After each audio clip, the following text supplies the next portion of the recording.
जो सुनने में आया कि हो रहा है, इसके बारे में क्या कहना चाहेंगे, क्या राय है, क्या ये कैंसिल हो सकता है क्या? देखिए, अधिकार सबको है अपने बात को रखने का। उनको ऐसा लगता है वो अपना प्रयास कर रहे हैं, लेकिन सच्चाई ये है कि अभी जो वर्तमान के विधायक जो हैं वो हैं, उनके पास वो सारी चीज़ें हैं, उनके पास वो जिम्मेदारी है। तो जो पूर्व विधायक जी जो प्रयास कर रहे हैं उनका अधिकार है, लोकतांत्रिक अधिकार है, वो कर सकते हैं। बाकी अब तो हम लोग भाजपा के दौर में जी रहे हैं तो कुछ भी हो सकता है। हम लोग तो ऐसे भी इस चुनाव को ईवीएम जिंदाबाद का नारा दे रहे हैं और ईवीएम हटाने की बात हम लोग कह रहे हैं, क्योंकि कहीं ना कहीं तो हम लोग को भी डाउट हो ही रहा है कि इस तरह की चीज़ें हुई हैं। और हम लोग जगह जगह एक हमारे मित्र हैं जो इस अभियान को चला रहे हैं, ईवीएम हटाओ अभियान, और उन्होंने पूरा डेमो तैयार किया हुआ है। आपने भी शायद एक न्यूज़ चैनल चलाया भी था। तो हम लोग उसको जागरूक भी कर रहे हैं, क्योंकि मैं इंजीनियरिंग किया हुआ व्यक्ति हूँ और लॉजिकल बातों को रखता हूँ, सोचता हूँ। बिना तर्क के हम लोग कोई बात नहीं करते हैं। तो जब हमारे भाई ने आया बताया कि मशीन में ऐसी ऐसी गड़बड़ियाँ हो सकती हैं, जो फर्स्ट और सेकंड का वोट वैसा ही है, लेकिन थर्ड फोर्थ वाले का वोट जो है वो बांटा जा सकता है। दिखेगा वीवीपैट पे कि आपका है, लेकिन वो चला जाएगा किसी और। तो बहुत सारी चीज़ें हैं। तो एक पहलू तो ठीक है कि गड़बड़ी नहीं हुई है, लेकिन एक पहलू की गड़बड़ी भी हो सकती है, वो पहलू को भी देखना चाहिए। और इंसान जब चौक चौराहे पे चर्चा करे तो सारे पहलुओं को उसको जानकारी उसको होना चाहिए।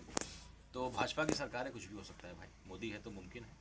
तो अब जो चल रहा है लोकतंत्र जिस तरीके से ये है, उसमें तो कुछ भी हो सकता है। हम लोग क्या बोले। चलिए, बहुत शुक्रिया। तो इस वक्त जो है मैं ढाका में हूं और ढाका के मशहूर जो है क्रिएटर हमारे सामने में दबीर आलम चंपारनी जी है। मैं इनसे जानने की कोशिश करूंगा क्या लगता है इस बार जो है राणा रणजीत जी को लोगों ने जो प्यार और मोहब्बत तो बहुत दिया, लेकिन वोट नहीं दे पाए हैं। इसमें क्या कहना चाहेंगे इस मैटर पे?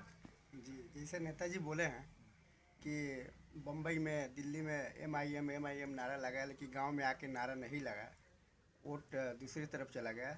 तो इसमें है ना, बहुत कुछ जो गार्जियन लोग थे बहुत दबाव दिए, बहुत कुछ देख सुन के, मतलब दबाव के चक्कर में लोग बदल गया। इसलिए हर जिससे जिनसे बात कीजिए कि क्या किनको वोट कर रहे हैं, तो कर रहा है कि अब की बार तो उधर ही जाना पड़ेगा, लेकिन अगली बार देखेंगे।